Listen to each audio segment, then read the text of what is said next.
En los últimos años, el término globalismo ha ganado prominencia entre quienes advierten sobre un proceso de unificación cultural, política y económica a nivel global, promovido por una élite con intereses que son contrarios a las soberanías nacionales.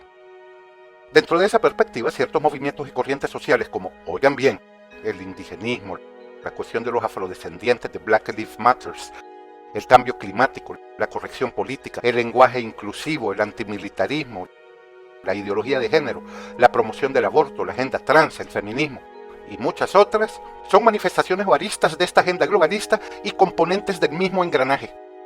¿Qué tienen que ver las feministas con el antimilitarismo, pueden decir ustedes? Todo. Lo que pasa es que nos tienen como rodeados con una serie de frentes para confundirnos y creer que son cosas aisladas. En el fondo, todo está coordinado. En el fondo, todo está trabajando con un mismo objetivo. Yo lo veo así. Es como un edificio redondo, en cuyo centro hay un hoyo con muchas entradas. Unas entradas por el norte, otras entradas por el sur, otras por el oeste y otras por el este. Aparentemente son contradictorias. ¿Qué tiene que ver promover el aborto con la agenda trans, por ejemplo, o con el cambio climático? Todo tiene que ver, porque todas las fuerzas conducen al mismo hoyo. Ahora, todos estos ataques y todo este hoyo está diseñado para destruir ¿qué? ¿Qué hay detrás de todo eso?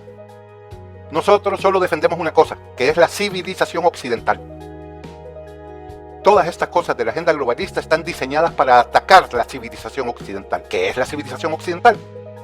La civilización occidental es la síntesis que se creó entre la herencia griega, que nos enseñó a pensar, nos enseñó la ciencia, nos enseñó la racionalidad y la filosofía, fundamentalmente, aunque no exclusivamente, con Aristóteles y Platón.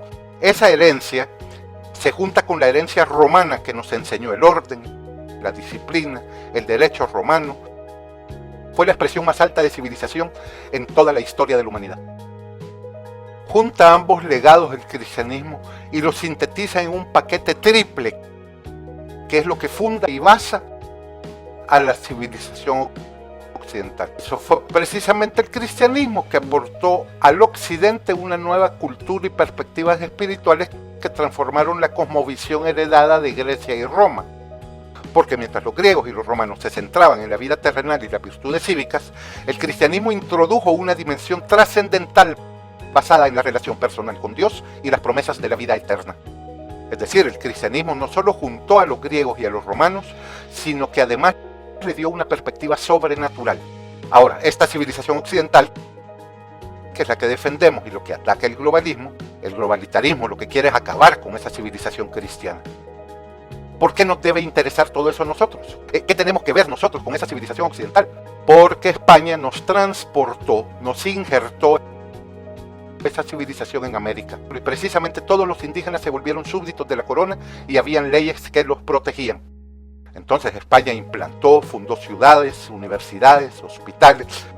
Desde el primer momento de su llegada, los españoles vieron en el Nuevo Mundo no solo una oportunidad para expandir su poder territorial, sino también, como digo, para cumplir con una misión espiritual, llevar el cristianismo a los pueblos indígenas. Y eso significaba traer lo romano y lo griego juntos, porque ya es una unidad, una tríada indisoluble. Así que el cristianismo, cuando vino a América con España, no solo trajo consigo una nueva forma de entender el mundo espiritual, sino que también introdujo conceptos como la dignidad humana, la caridad y el derecho a la vida. Digo, el derecho a la vida en un continente en que los indígenas no la respetaban. Es decir, aquí los indígenas, entendámoslo bien, sepámoslo, se pasaban comiendo entre ellos. El canibalismo era parte ordinaria de su modo de ser. Así que no nos vengan ahora que quieren revivir el indigenismo. ¿Qué quieren revivir? Los sacrificios humanos. Eso fue lo que vino España a terminar. El respeto por la unidad familiar, las instituciones y la fe en Dios fueron valores profundamente inculcados en los nuevos territorios, contribuyendo a la formación de una identidad compartida entre españoles e indígenas cristianizados. Por esto, este esfuerzo por unificar y regular los territorios bajo una misma estructura jurídica que ejecutó la corona española, sentó la base de lo que posteriormente serían los estados soberanos de Hispanoamérica, el nuestro. Por eso es que es un error pensar que la historia de nuestro país comenzó con nuestra independencia. Nuestra historia en realidad empezó cuando los españoles fundaron aquí, San Salvador, en 1525.